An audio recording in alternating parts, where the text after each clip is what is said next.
Good morning, everyone, and welcome. I'm Tami from Nutmeg Notebook. We know this was short notice that we were going to go live, but I did a webinar this morning with Gustavo, and since we had everything set up, I told Tom, I told everybody we'd give them results from my colonoscopy, so maybe we should do that today.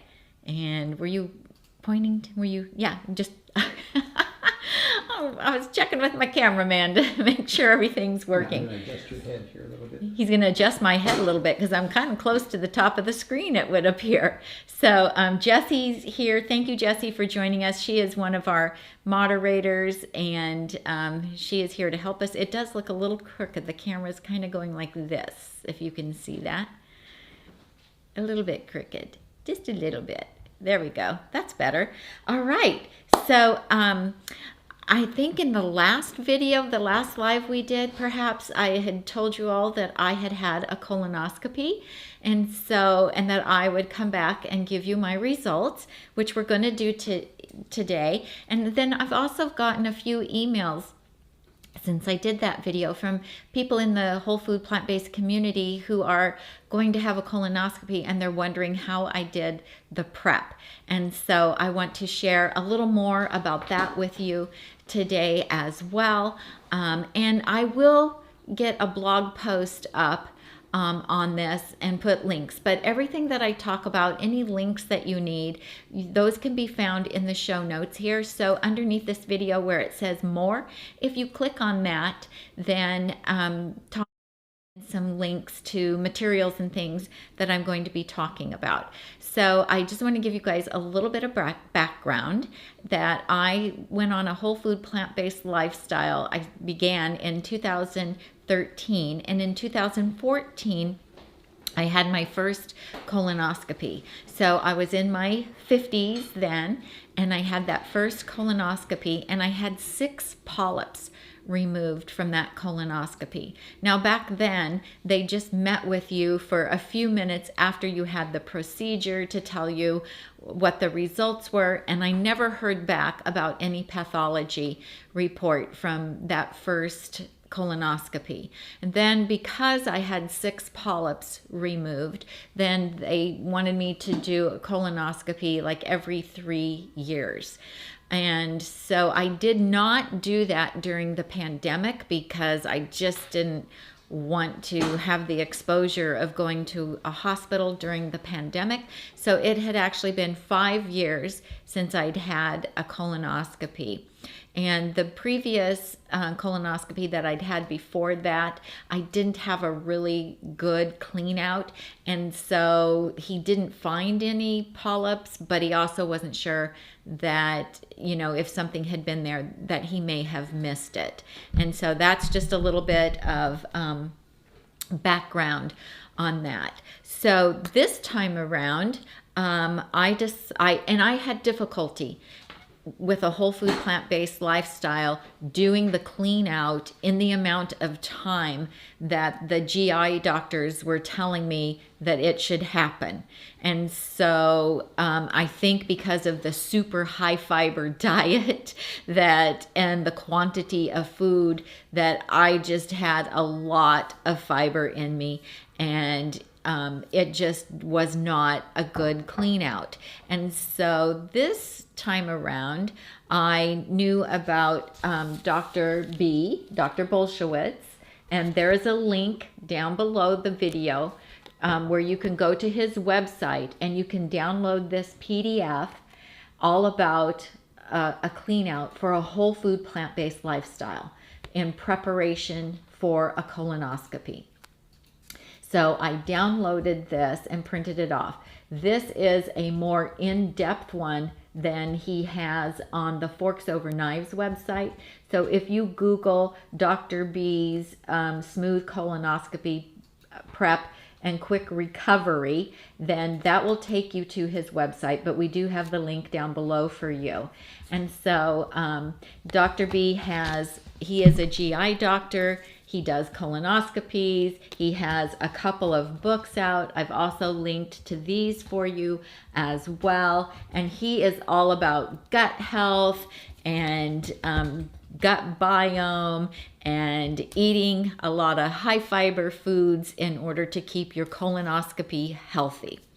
So I downloaded this, I read it from cover to cover, and my doctor ordered this for my clean out prep.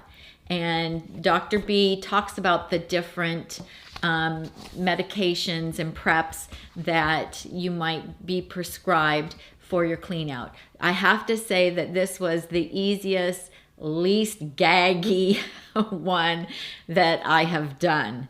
And so it wasn't terrible. But before I got to that, I did follow Dr. B's 5 days of prep and his list of foods. And I am going to share with you what those were. But first, I want to tell you some of the information that he shares in this. So he said, if you have no family history of colon cancer, if you live in the U.S., they recommend that you start your routine colon screenings at age 45 and then every 5 years thereafter. Now, if you have a family history of colorectal cancer, or if a first degree relative, like a parent or a sibling, has had an advanced colon polyp, you may be eligible to begin screening earlier, either 10 years before the age at which the relative was diagnosed, or at your age 40, whichever comes first, and that you should have that discussion with your doctor.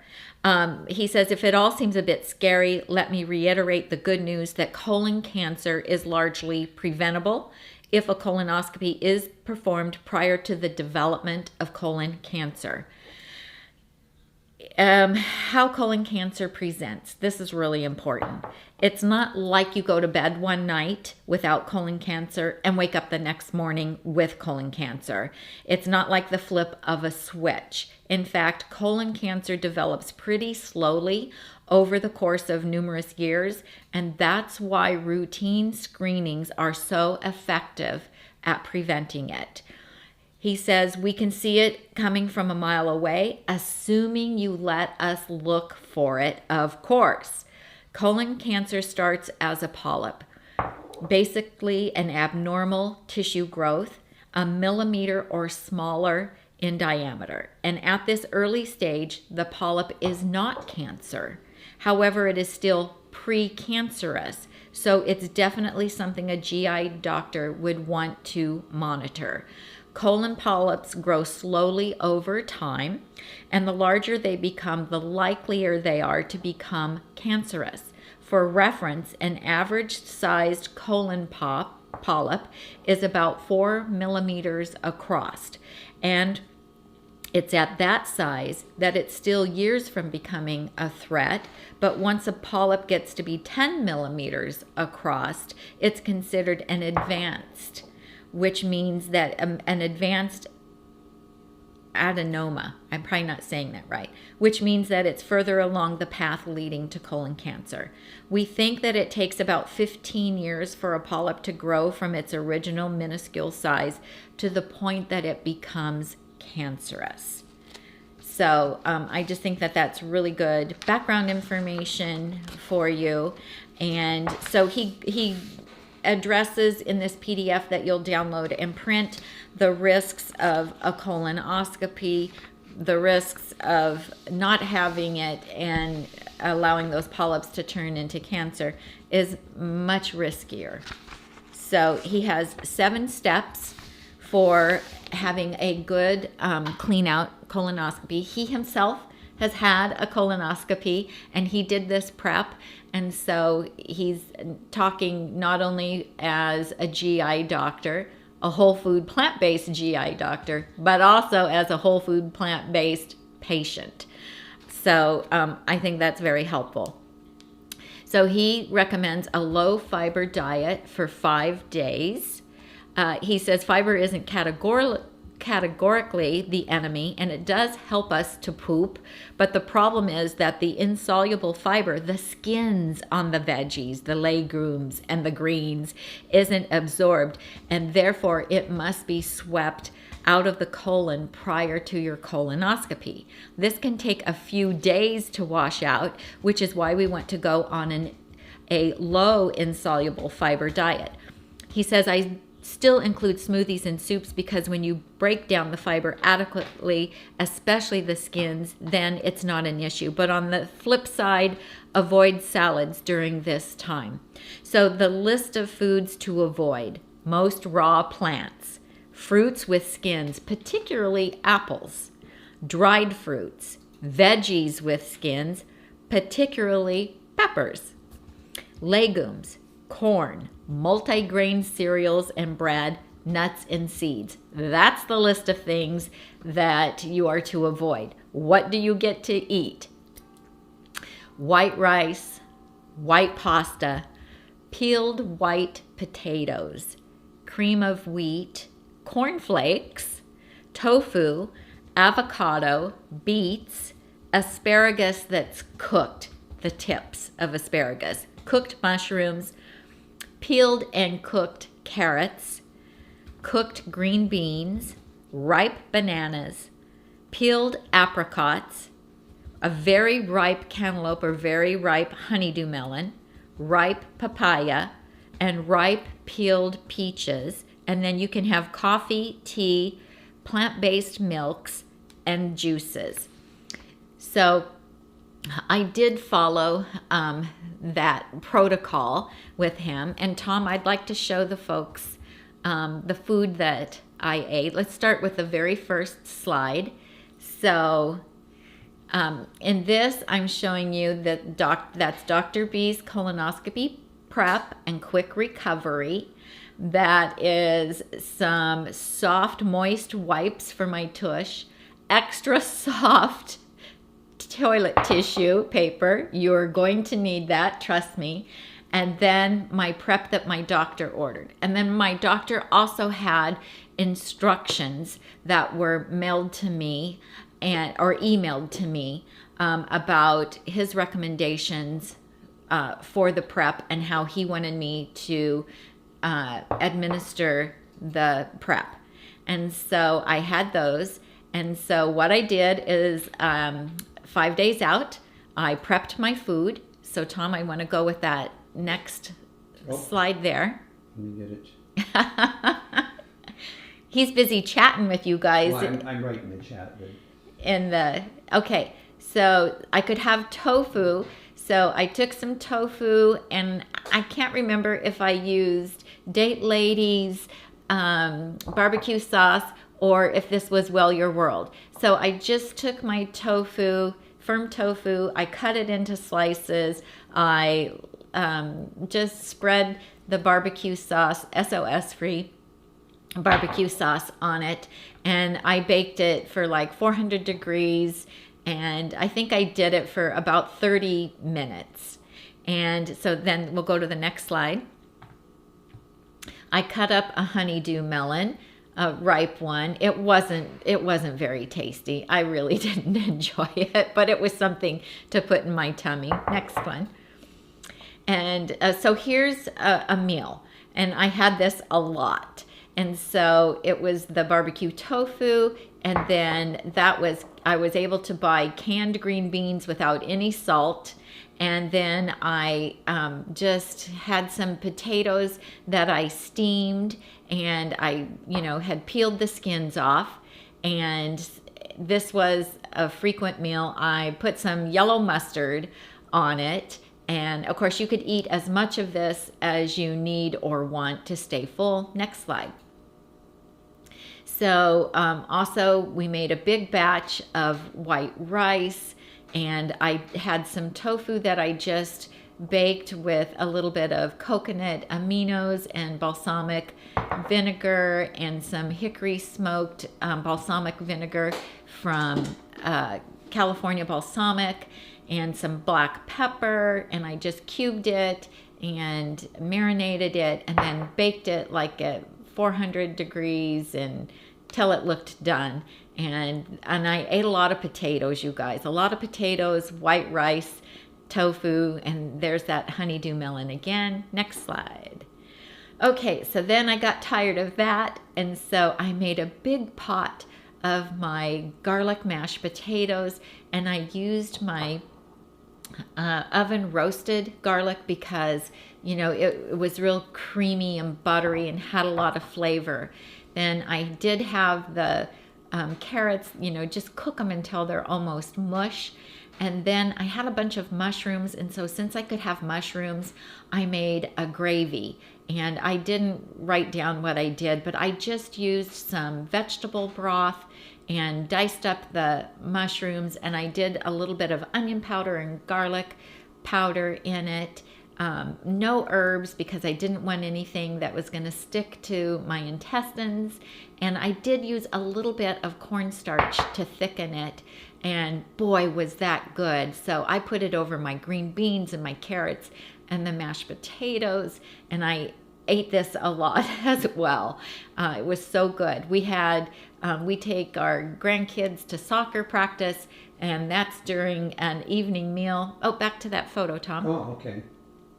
And so I took the green beans and the tofu and the rice, and I put a little bit of coconut aminos and some vinegar on the rice just to give it flavor. And that was a portable meal for me to be able to take, because I could eat it at room temperature, or if I had access to a microwave, I could heat it up. And so I just prepped some containers like that as well. Next slide. Then I did make my cheese sauce, but with the chipotle nacho cheese sauce, but I left out the oats. And so it wasn't as thick as it usually would be, but it's just made with carrots and some potatoes, and I peeled the skin off of the potatoes, which, you know, you don't have to do that. And this gave me a lot of flavor. I took some of the leftover mashed potatoes and just cut them up, and I put them in the air fryer. Cut up mashed potatoes? I did. Once, you know, they get really thick. They get really thick when you refrigerate them. They kind of gel together. And then, oh, they can't hear you? No. Oh, Tom's like, you cut up mashed potatoes. And so then I just put them in the air fryer a little bit, but then I was worried that the little crispy edges might stick to the inside of my intestines. And so I just ate the soft parts, but it was just really good dipped in the cheese sauce. And then the cheese sauce was good on the green beans and the carrots as well. And, you know, I had the tofu since I wasn't having any legumes, and I love potatoes, so that was pretty satisfying. And then I ate a lot of canned peaches. I don't know about you guys, but I eat quite a bit of fresh fruit every day, so I was really, really missing having fresh fruit. So I did eat a lot of the canned peaches because they're peeled. They were very soft, and that really helped me quite a bit. Okay. All right. So I did all the food, and before we go here, I'm going to talk a little bit about the clean out, Tom. So I had my prep from my GI doctor that I used, and it was, you know, a bottle of liquid, and then I added water to it. And I think I have a slide with my watch. Can you find that one?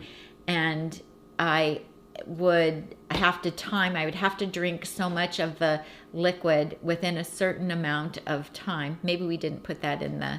I don't remember anything about a watch. Okay, all right. So like every 15 minutes, I had to drink a certain amount of the liquid and water. And so I would just set the timer on my watch and do that so that I, you know, would do everything in the amount of time that my doctor said.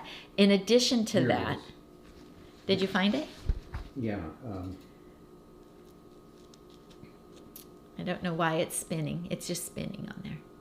In Yeah. addition to that, Dr. B recommends that you do an additional stool softener in addition to the prep that your doctor has you do. So I also did that. This is magnesium citrate, and I ordered this off Amazon. Tom put a link down in the show notes, and he recommends that you do that. The day before I had my procedure, it was a liquids only diet, and so okay, there we go. So there you can just see that's the prep. I had my water. I would put my clean out prep in the water. I would drink it down. It wasn't horrible. I've had some in the past that were that just practically made me gag. I didn't find that with this, but because you're drinking so much water and everything's cold, I did find myself being really, really cold that whole day. So at noon the day before, I was drinking some of this. This just helps you get cleaned out faster. And my appointment was, my colonoscopy was scheduled for 7 a.m. in the morning, and I had to be there at 6 a.m. And so I wanted to make sure that I was completely cleaned out, before we had to leave the house, because we had like a 35-minute drive from our house. So Dr. B does talk about all the different types of prep that you might be prescribed to use, and it's really personal preference of the GI doctor. And so we do have a bidet. What is it? Toto brand. Yeah. It's an attachment that you put on your existing stool, so you don't have to buy a new stool. That was like life-saving. I didn't have that the previous colonoscopy, and that really, really saved my tush. Because you're in the bathroom a lot, as well as having super soft toilet paper and the damp wipes. That makes a really huge difference. And so and he recommends that if you have access to a bidet, that you use it, and it made a really big difference for me. So now let's go to the day of the colonoscopy, Tom, if I could have the next slide, please. Yeah, I'm working. So we got to the hospital. My procedure was done at a hospital. I do have to say I'm very grateful that I have a whole food plant-based GI doctor. So, he understands the way I eat and so forth. So that was really confirming. We got there. Of course, we are the only people there at that time of day. Some other people did come in after me for colonoscopies. Next slide. What I don't understand is why you look so happy there. I don't know, because I was glad that I'd made it through the prep. I felt confident that I had a good clean out. Tom's like, I don't understand why you were looking so happy there. Next slide. So, they ask you a million questions. You can go use the restroom if you need to. They, of course, take all your vitals, go over your medications that you're on, ask you how the prep went. Next slide. I did opt to be put out for the procedure. You can have it without being put out, but I did not want to be awake for it. And so you do get an IV before you go in. It is an outpatient procedure. We did stop and get me pressed juiceries soft serve afterwards, because it had been a while since I had eaten, and so that felt really great. And then I think, did I not get the green smoothie slide in there? Maybe. Oh, there we go. And then, my gut was still a little weird the next day. I mean, I came home, I slept a lot that day because I had to get up like at 1 o'clock in the morning to do the second half of my prep. And so I really didn't get much sleep the night before. My gut was still not entirely happy the next day. And so I did do green smoothies so that I could get my greens in without having my gut be upset. And so that was really helpful, I think. And then you just want to do a lot of cooked and soft foods as you go back to your diet. I don't need that. Oh, I thought that was the next slide. No, we already did those. No, I don't know where you are. I just was clicking and there's a whole bunch of, it's further in the thing, ones we didn't use. Oh, okay. 'Cause Yeah. I got the whole file. Yeah. Okay. So the next day I just ate really lightly, gently. I will tell you that my system evidently is really sensitive to all these pharmaceuticals to help clean you out. And I had like soft stools for a couple of weeks afterwards, and that's okay. That's just how my body reacts to it. I really had to eat cooked vegetables for a couple of weeks. Salads just didn't even appeal to me, but I would just cook everything so that I could get all of my greens in. And that was really helpful. And let's see, does anybody have any questions at this point? Oh, Mona said she did a sedation for these kinds of patients for 6 years. Wow, that's amazing. So I have to say, at the hospital that I had it at, all the nurses were just incredible. I have little tiny veins that are slippery, and so it can be really difficult to do an IV for me, and my nurse was amazing.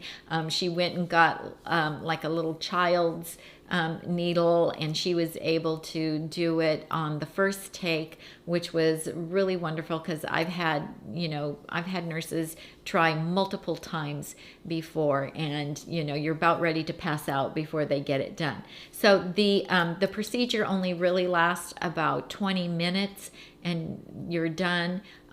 So the worst thing about it is the prep, but I have to say this was my can I use the word smoothest prep that I have done since I started having colonoscopies. So then I just met with my doctor about 2 weeks ago. I went back in and met with him to go over my results, and I did have 2 polyps removed. One was 4 millimeters and one was 6 millimeters. And he also did take tissue from around the polyps, and the pathology report, shockingly enough, showed that there were cancer cells in the polyp itself. The tissue around the polyps did not have any cancer cells in them. And so I don't have to do anything more because he removed the polyps, and the cancer cells were completely contained within those polyps. So I was really shocked and surprised given my whole food plant-based diet. And just to hear the C word is scary in itself. And so I asked him, so I've been eating whole food plant-based since 2013. I haven't had any animal products since I adopted this lifestyle. I eat a very high fiber diet. How did this happen? And he pretty much reiterated what Dr. B said in here, that those polyps don't form overnight. He told me that those polyps probably started growing 15 to 20 years ago, and are just now we're at a size where they were showing up and he could see them. And that if I had not had my colonoscopy and he had not removed them, I would have ended up with colorectal cancer. And so because they were well on their way. to doing that. So the reason I wanted to do this video today is to share my story with you guys, because a lot of people who adopt a whole food plant-based lifestyle think that that makes us bulletproof from ever getting cancer or having any problem like this happen.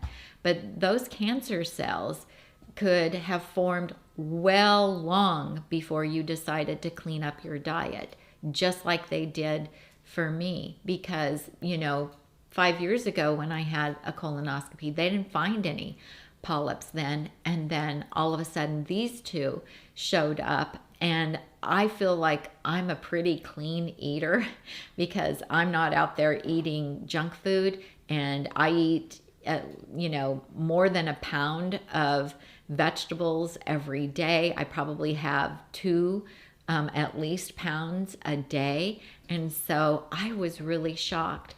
I also have a friend who has been whole food plant-based for 10 years, who was recently diagnosed with colon cancer. And so even after adopting a whole food plant-based lifestyle. And so it does not make us bulletproof. This person was not having colonoscopies and didn't have any idea that they had this problem until they started having rectal bleeding. And so, that's usually the first sign that you have colon cancer, unless you're getting the colonoscopies. And so my plant-based GI doctor recommends that people get colonoscopies regardless of whether you have a very clean diet or not. And Dr. Bolshewitz is a GI doctor, and he is whole food plant-based, and he recommends that we get routine colonoscopies because they have seen so many people's lives be saved, the tragedy of getting colon cancer, by having the screenings. Because when they're in there and they're doing the screening, they can remove the polyps right then. And it's life-saving. This is absolutely life-saving. I have to say that I've really been kind of, I want to say, not distraught, but just shook up a bit, knowing that I had polyps inside of me that had cancer cells that were growing.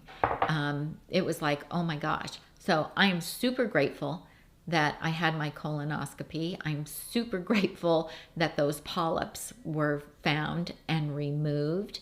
And I'm super grateful that I have such a healthy lifestyle that, will help me hopefully from preventing any new cancer cells from growing. It just makes me more steadfast in wanting to adhere to a whole food plant-based lifestyle and to continue to eat healthy, and because we just never know. And I also still get mammograms as well. I know that there's plant-based doctors who say that, we don't need to be doing these types of screenings, and it's a personal decision. For me, I feel like it's the right decision. It's what I want to do, and I feel like the risks of the screenings outweighs not having the screenings, so that, if I have polyps anywhere, if I have any growths that don't belong, that those can be found early so that they're treatable, and so that they, don't develop into something that is going to take my life, because I got a lot of living left to do. So I'm really happy to answer any questions. If anybody has any questions about the colonoscopy, about the prep, what to eat, anything like that. Karen says it goes against Dr. McDougall. It's one thing I disagreed with him. Me as well, Karen, me as well. Yep. So anyway, Michelle says, thank you for sharing. You're very welcome. Gina is here too. Thank you for being here, Gina. And Jesse, moderate for us.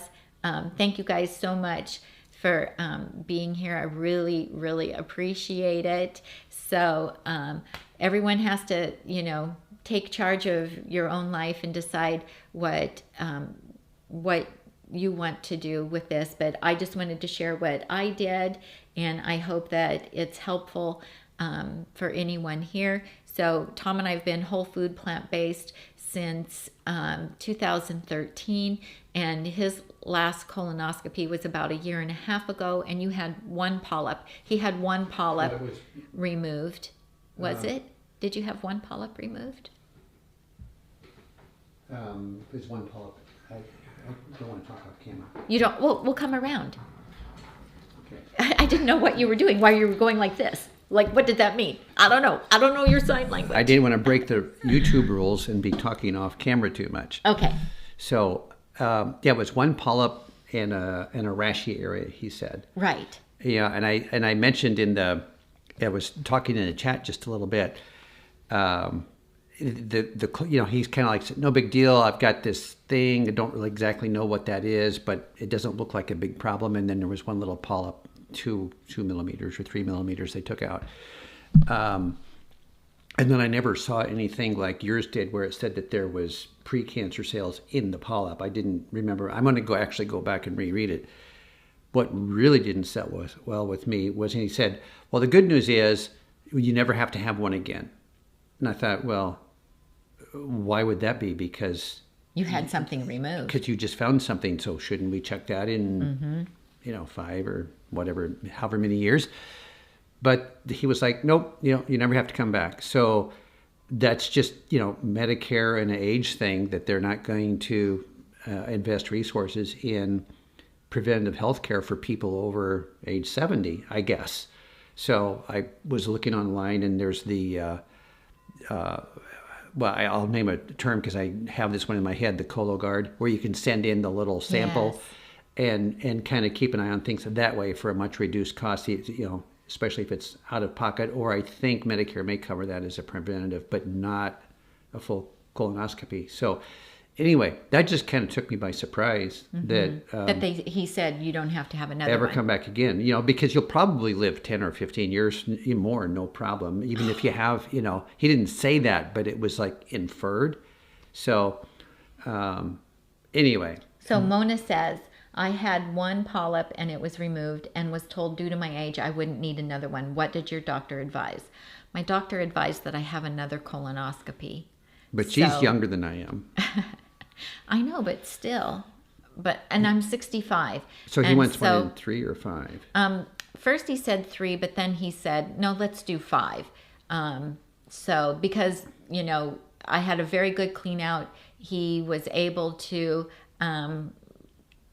see everything, and he felt like he got, what was there. But he was like, no, we're going to do another one in 5 years. And, just make sure, because these start growing 15 or 20 years before they present, then, he's like, no, we're going to do it again. And so, and then, if I have some, then I'll probably have to have another one. And so, one thing I might add to the general conversation here, and you touched on it a little bit at the very beginning, the first doctor, not this round, but the round before that, was the office or some staff or the doctor. They were really unconcerned about the fact that she was a whole food plant-based diet. Tami raised that question with them. I have an extremely high fiber diet. Is there anything different I should do to address that? And they were very dismissive about the conversation. They didn't want to have the conversation. They said, just follow the instructions on the bottle. And so Tami had a feeling that it was, not going to go well. And then when we got to the appointment, and I don't know, you may have still been on your anesthesia, but the doctor was a little bit put out because the clean out wasn't as good as he liked, that he had trouble seeing things because of the not perfect clean out. Well, dude, it's your own fault because you wouldn't answer our questions or address the situation. So hopefully you don't run into that where they don't understand and they don't care, and and Right. and treat it that way. This last guy actually happens to be a whole food plant-based practitioner.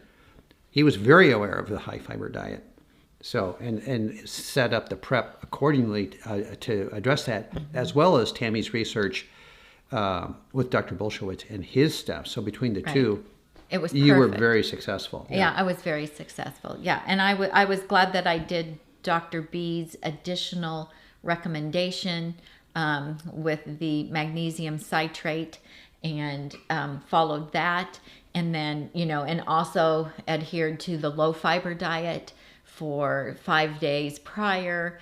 And so that gave me a very successful clean out, because you don't want to go through all the work of doing the clean out and not have it be good and then have to repeat it. And I know I've talked to a number of people who have had that problem. And so, I just felt like really following Dr. B's protocols were helpful. And then my doctor thought that this sodium sulfate, potassium sulfate, magnesium sulfate oral solution. That's make life easy on yourself in a bottle. Yeah, he was like, this works really well for people who adhere to a high fiber diet. And he said, I've actually not had any problems with my patients following his protocols and doing this. And so, that made me feel really comfortable and confident as well. I want to address Gina's comment here Yeah. about the Medicare coverage. They did cover, because Tami said it was about a year and a half ago. I was 69-ish when I had it done. Yeah. And that was covered under a preventative thing with Medicare. But then I did some reading, in other words, later, and unless there is cause, unless the doctor has cause to believe that the procedure is necessary because of some other diagnosis, I'm guessing, then it could come back into play, but there has to be a reason for it other than pure preventative care. It's just like the physicals. You get an annual medical well check on Medicare, but you don't get an annual physical with on lab work. With lab work. You only get lab Yeah. work if the doctor decides that there's a reason that it's for it. needed. So as long as you can, I don't know, I'm getting off on that rant. I know. It's like they just, the age switch there is really remarkable with what's covered, what's not covered. It's preventative. So Mona says, I'm more likely to have breast, liver, kidney, or pancreatic ovarian cancer. That's what runs in my family. Funny, no colon cancer. Yeah, no colon cancer in my family either. And so I think that, along with our healthy diet, made it really surprising to me that I had polyps with cancer cells. So, yeah. So Ellen, Ellen says, how can we find Dr. B's colonoscopy recommendations? And so Tom put a link down underneath the video where it says more. Click on that, and he put a link to it. Or you can Google Dr. B's smooth colonoscopy prep and quick recovery, and you'll find it. So you just have to give them your email address, and then you get a PDF that you can download to your device. And then I went ahead and printed it so that I could have access to it over the 5 days and read it. And and he says in the back of it, I've removed precancerous polyps from thousands of people at an early stage. Polyps that, given time, could have turned into cancer.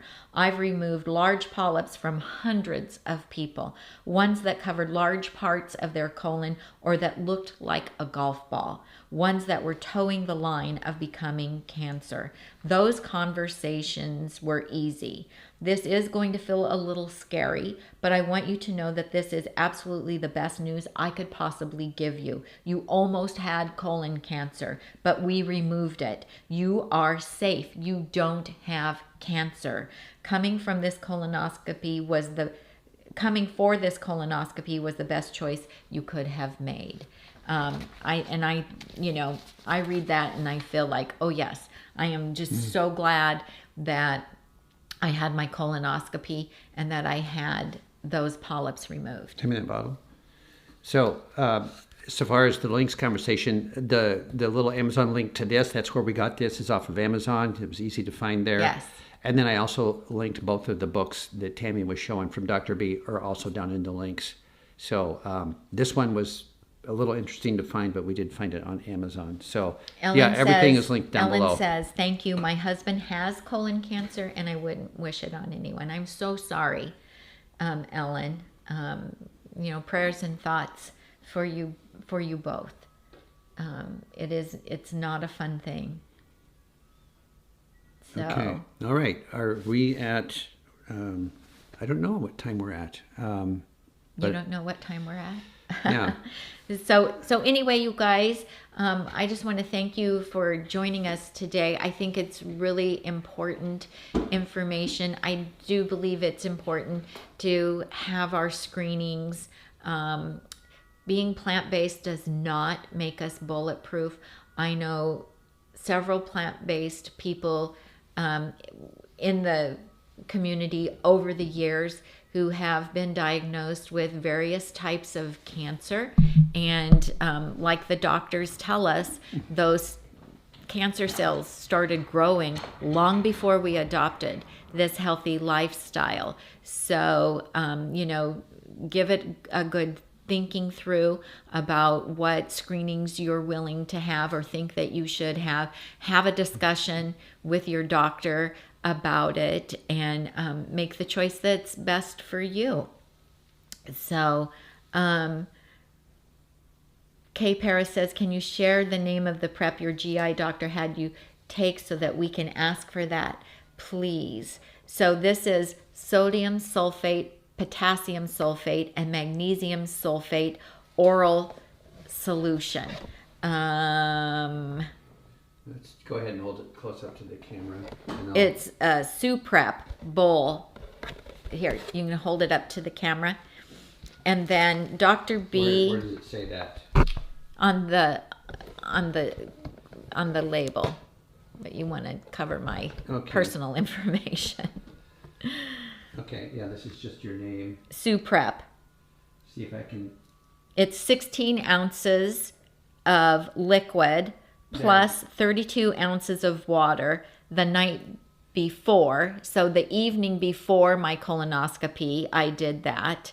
And then you repeat that the day of. And it, it's so many hours before you go. So Dr. B lists all the different types of prep. Here's the NDC number. This NDC number might be an identifier as well.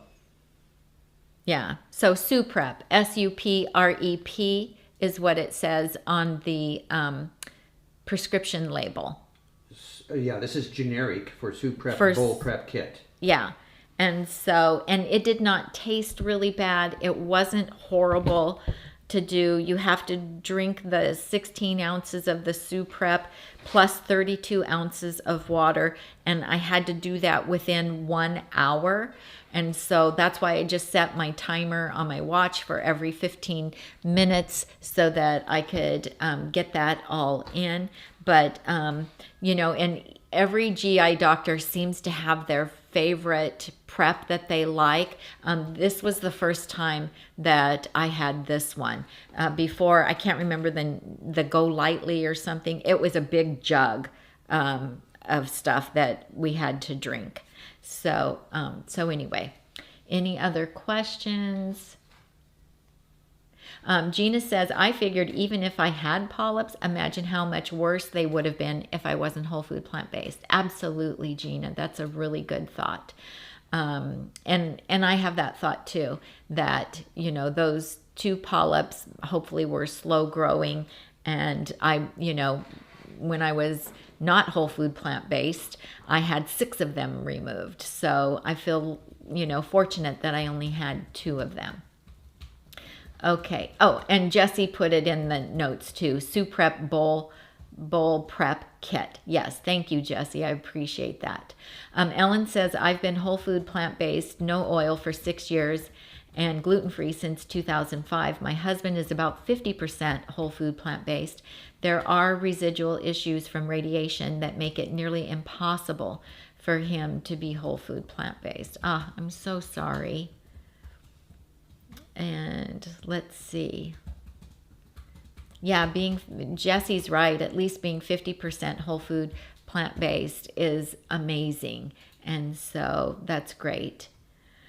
Ellen says, this is perfect timing for me. I was going to do color guard like I did 3 years ago, but after seeing what my husband has gone through, I insisted on a colonoscopy. I'm learning. Learning about the prep from Dr. B couldn't have come at a better time. Oh, I'm so glad. You know what? I felt this morning like I needed to share the information. I was afraid that some people would hear the news and say, well, what's the point of eating whole food plant-based if you still get, cancerous colon polyps?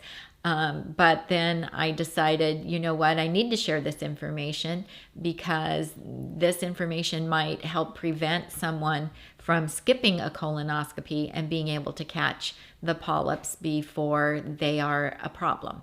So, yes, Tom. I put the link to this video in the comments. If people want to share, that have friends that are looking at exams, they can share this discussion. Oh, okay. So if you repeat them. So Tom had in the show notes underneath the video, he put a link there. So if you want to share this video, or there is a share button as well that you can click and help pass this information on to other people, because we really feel like it's life-saving information. And so that would be great. Also, after having the colonoscopy, my GI doctor, because I was having some gut issues, he did have me start taking a probiotic every day just to help, get my tummy settled back in. And it really seems to be helping.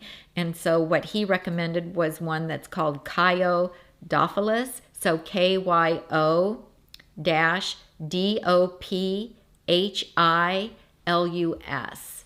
And so I'm just taking 2 tablets of that a day, and that has really been helping me. Jesse says the way we eat doesn't make us bulletproof, and most of us have not been whole food plant-based for our entire lives. We have to deal with whatever damage occurred before we went this way. Absolutely. It's so true. And I think, that needs to be pointed out to people as well. And, we're lucky that we're eating this way because it does help in so many areas of our life. But yeah, the damage that's already been done, we still have to deal with. And, modern medicine offers us a nice way to be able to do that and still adhere to our whole food plant exclusive lifestyle, but be smart about what we do as well. Jesse says we can only do our best given our environment and our ability. That's exactly right. Mona says the air, water, and soil many foods are grown in are not favorable. That's true. And we have to remember that there's environmental issues as well. I had a really good friend that I had made on Instagram years ago after going whole food plant-based, and he had as well, and he was from the Midwest, and he ended up getting lung cancer. Had never been a smoker, but it was from asbestos that was in the home, his childhood home that he had grown up in. And so environment plays a part in it, our genetics play a part in it, and so there's so many different factors and so many reasons why cancer develops. So diet is just one thing that we can do to help protect ourselves. So all right, you guys, I am going to sign off. And I want to thank everyone for joining and being part of the conversation here. I think it's really helpful that when we come together as a community to share. And I want to thank Jesse and Gina for coming in and helping us in the chat today with moderating. and Tom for getting everything set up and doing the little slideshow for me as well. If you have any further questions, you can email me at Tami@nutmegnotebook.com. Please give us a thumbs up if you would. That really helps us on our channel. And subscribe if you're not already a subscriber as well. That way you'll get a notification whenever we do a live show or we put up a new recording that we have done. And I think that's it. So I'm Tami, and I help you get healthy and stay healthy one meal at a time. Thanks for joining us, everybody. See you next time.